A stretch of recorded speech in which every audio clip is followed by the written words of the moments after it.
If ever there was a language of resilience, it is Ukrainian.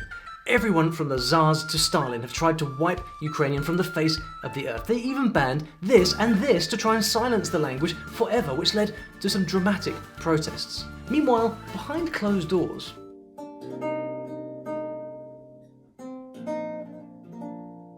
this is a survival story about a very delicate and beautiful language that had the courage to fight for its life. Мене звуть Віра. Я дуже люблю перекладати статті у Вікіпедії. Мені здається, що чим більше інформації українською мовою, тим краще для всіх. Ukrainian is a rich and extremely interesting language that comes from the very heart of Eastern Europe. It's one of the Slavic languages and is the official language of Ukraine, which is the second biggest country in the whole of Europe. Ukrainian is also spoken in at least a dozen other countries as a mother tongue. To this day, it still has some archaic vocabulary, of course, which I will show you a little bit later on. In early medieval times, there was a very prosperous state called Kievan Rus, that is, in this area here. It was founded by Scandinavian Vikings, but the whole area was full of Slavic tribes who spoke various dialects. Somewhere between the 6th to mid-11th century, a Proto-Ukrainian formed with its own features, some of which still exist today. Like this, for example. It was based on the colloquial language from the capital, Kyiv. The people who could write used Old Church Slavonic, lots of which is still preserved in manuscripts, and luckily for us, full of clues about what the old language was like. By the mid-12th century, old spoken Ukrainian started to differ from written Slavonic, kind of like how the Romans started speaking Vulgar Latin while still using classical Latin for writing. We don't know exactly how the language sounded back then, but it looked like this. Don't you just love ancient graffiti? This is the second clue about how ancient Ukrainians wrote. Over 7,000 graffiti messages survived from the 11th century, but let's not get ahead of ourselves. In the 13th century, Kievan Rus was invaded by a mysterious and terrible foe who they'd never even heard of, the Mongols. Now, the Mongol invasion caused havoc. The mother city, Kyiv, was burned to the ground and the East Slavic people broke up, and this had a huge impact on society. But even when everything fell around them, it is said that the Ukrainians kept their language alive.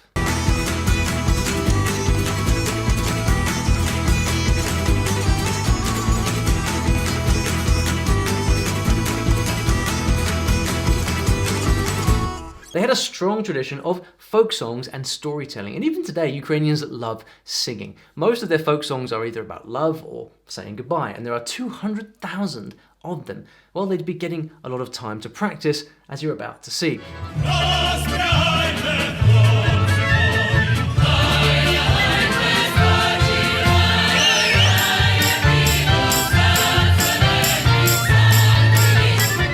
Around the start of the 16th century, the earliest grammars of Old Ukrainian appeared, and the first Ukrainian dictionary was written in 1596. Meanwhile, other things were going on. Bit by bit, Ukrainian was picking up foreign words from German settlers, from Turkic nomads and invaders, and from the next countries that ruled them, Lithuania and Poland.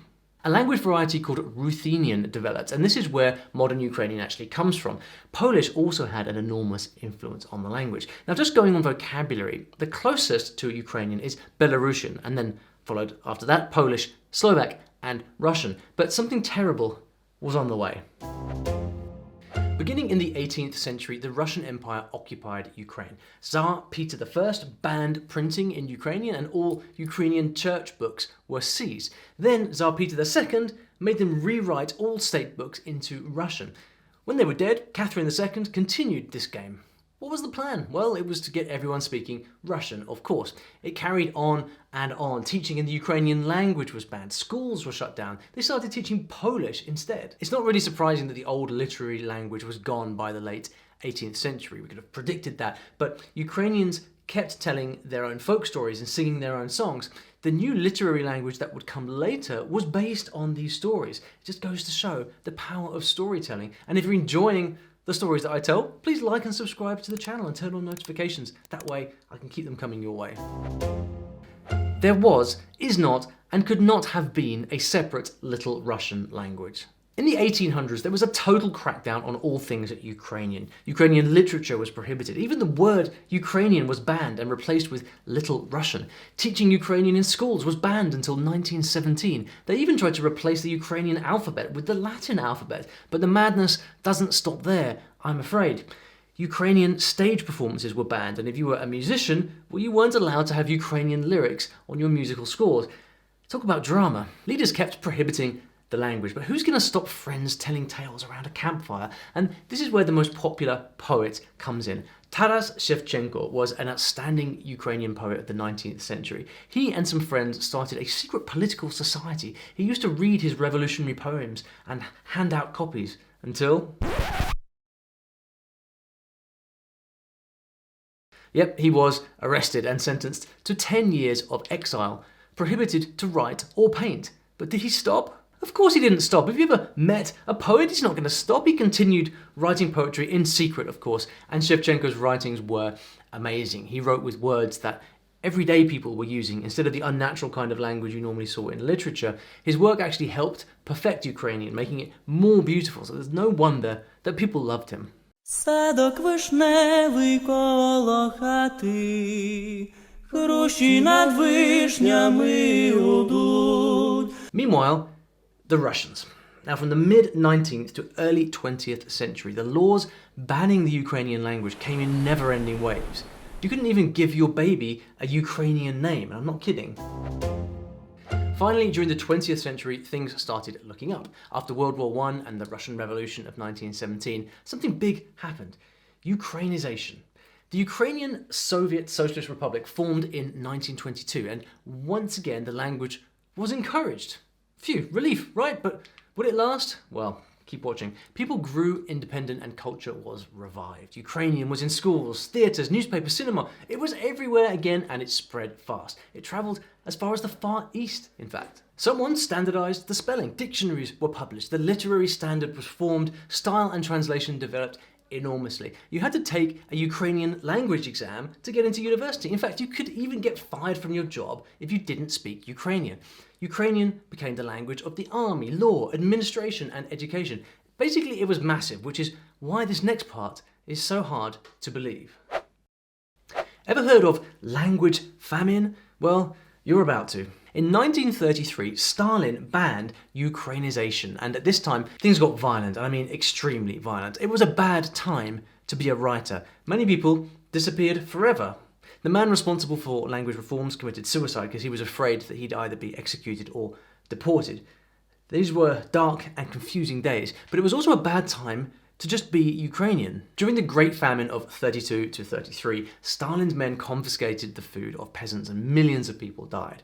It was an artificial famine because even eating itself was banned. They were starving out the language along with the people. The Soviets trashed the dictionaries and made new ones. And then this was banned. What is this? A letter. So who bans a letter? Well, the Soviets did, apparently, all because it was unique to the Ukrainian language. Banned letters, banned words, and banned grammatical forms. But that is nothing compared to this next thing. One night, hundreds of blind folk musicians called Tsars were invited to a musicians' convention in the city.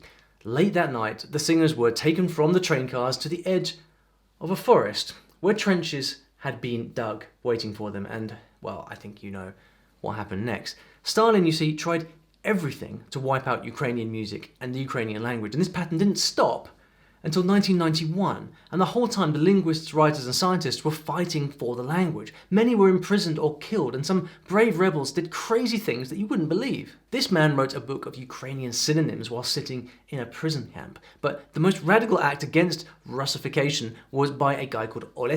He wrote close to 1,000 leaflets containing protest quotes. He left them scattered on a hill for people to find, and then set himself on fire. I mean, talk about extreme acts of protest. Would you do that for your language?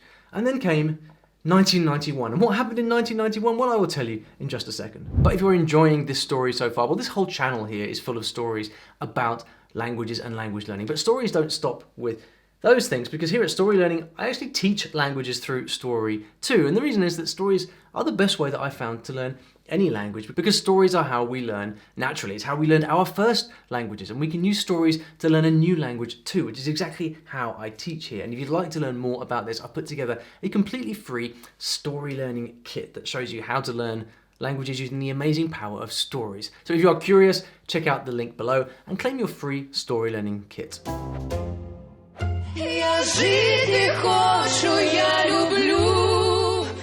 Crack the champagne. In 1991, finally Ukraine became independent and Ukrainian the only state language. Tons of new books were written and Ukrainian movies were made. And the letter, it came back. But the Ukrainian language had taken a bit of a pasting. Certain things like urban slang hadn't had the chance to develop naturally. Something rather peculiar did develop instead though. Anyone know what that is? Well, save that thought. And then in 2019, a law was finally passed expanding the use of Ukrainian. Yeah, 2019. Гей, ви зорі ясні, тихий місяцю мій, де ви бачили більше кохання? So I promised to tell you why Ukrainian is considered to be one of the most beautiful languages of all. It even has a reputation for sounding a little bit like birdsong. I don't know if it's all that singing they did back in the old days, but you can put a ton of emotion into a Ukrainian sentence. It's possible to add lots of suffixes to a single word to create a whole range of intensity. The more suffixes you add, the stronger the emotion. There's even a special set of suffixes used for negative connotations. That means a way to make a word smaller and cuter, like when you say kitty instead of cat. In Ukrainian, even words like enemy have diminutive forms. Not totally sure they'll be using the diminutive form of that particular word at the moment. Now, I can't tell you all the ways that they make the Ukrainian language pretty, but here is one more. There are 4 different words for the word and. 68% of Ukrainians consider Ukrainian to be their mother tongue. There are various dialects and 15 sub-dialects, but the 3 major ones are Northern, Southwestern and Southeastern. These differ mostly in pronunciation and vocabulary and are partly mutually intelligible. Now, I asked if you knew about a peculiar thing that developed in the Ukrainian language. See if you can guess whether this right here is Ukrainian or Russian. Есть всякі там грамотеї, дуже грамотні, які кажуть, що вот, якщо ти, типа, балакаєш суржиком, все, значить, це вообще не мова. Actually, it's a mixed language called Surgic, Ukrainian grammar and pronunciation mixed with mostly Russian words. It's a linguistic phenomenon unique to Ukraine, and no, it's not a Creole, it's just what happens when you are forbidden to speak your own language. It's actually spoken by 15 to 20% of the population, and writers sometimes use it to create a circle of trust between people. I'm starting to really love and admire these Ukrainian writers, but listen to this, dialect addicts. Ту мадярську карту ви замок не знайдете, коли ви з мотор зухабіть ту, далі йдете пішо через Корзу, вгорі на вулицю Духновича, то така буркована вулиця, міркуйте под лаби, бисте се не зашпотали, не упали, уже не один упав. Now if you speak Ukrainian, well that was a test. Recognize it from earlier? It is a sub-dialect that is considered archaic called Transcarpathian, and it has some Hungarian in it, of course. And it ain't just old geezers who speak this.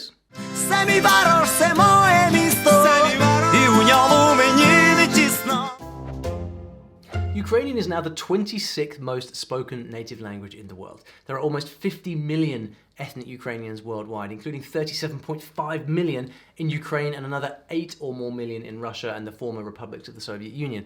But wait till you hear this. Immigrants took their language around the world, as immigrants tend to do. So you might bump into speakers in the US, Canada, Argentina, and Brazil. But meanwhile, Ukrainian was changing back home. And what does that mean? It means the Ukrainians of Brazil didn't know that the language was changing back home, so they speak a 100-year-old form of the language. Isn't that pretty cool? I doubt it's just in Brazil though, it probably happened all over. As for the US, well, Ukrainian has a semi-official status there. The biggest communities live in California, New York, Illinois, and Pennsylvania. Now after all that, I bet you are dying to know how the language actually works. So here goes, the Ukrainian language. Well, Ukrainian is closely related to Russian and Belarusian, and all 3 languages are partly mutually intelligible. Think of the similarities between Spanish, Portuguese, and Italian. It's a little bit like that. Now for the avoidance of doubt, Ukrainian and Russian are different languages, even though they often sound the same to Western ears. And what's also interesting to newcomers is that Ukrainian words are actually closer to Polish than they are to Russian. Check these out.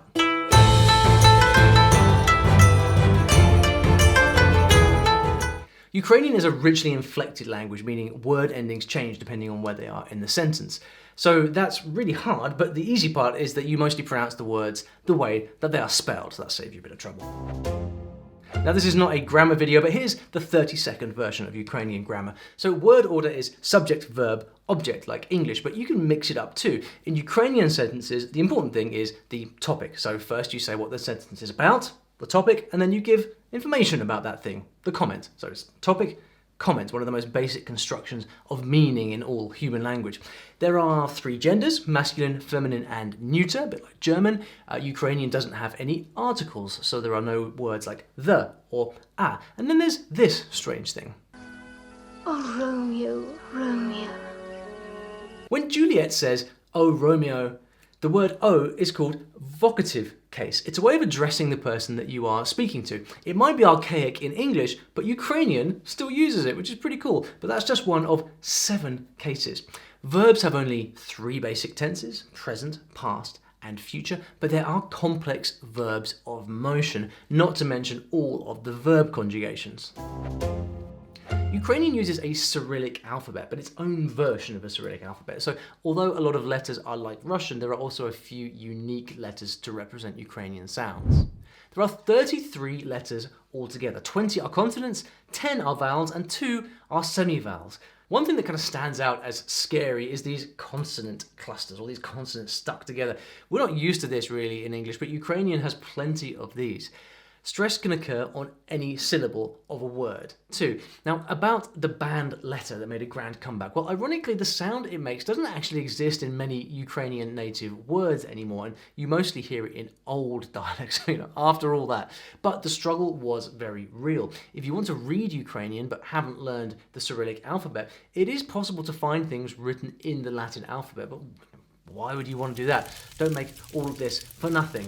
Speaking of reading, there are a few unpredictable stress patterns, but mostly Ukrainian has the easiest reading rules of all Slavic languages, which is good to know. This means that whenever you see the letter O, for example, it will have the same sound it has in the alphabet. Now, I heard a curious story. Nobody knows for certain how to write the word helicopter because there are 3 possible words for helicopter. Is this true? I don't know. Let me know in the comments. And after that eye-opening story, I'm sure you are curious, how hard is Ukrainian to learn? Well, the FSI, Foreign Service Institute in the US, ranks Ukrainian as a level 3 language, so fairly difficult, but not the most difficult. All worth it, of course, so you can read the poetry of Taras Shevchenko. Now, we will be donating 100% of the ad revenue from this video to charities supporting humanitarian causes in Ukraine. So if you'd like to help, best thing you can do is share this video with your friends. Share it on social media, encourage them to learn about the Ukrainian language and culture. The more views we get here, the more we can donate. Lastly, thank you so much to Inna for her help and contributions to this video. Links to her channel and her own charity are in the description below, so please go and subscribe to her channel before you leave and do donate if you can.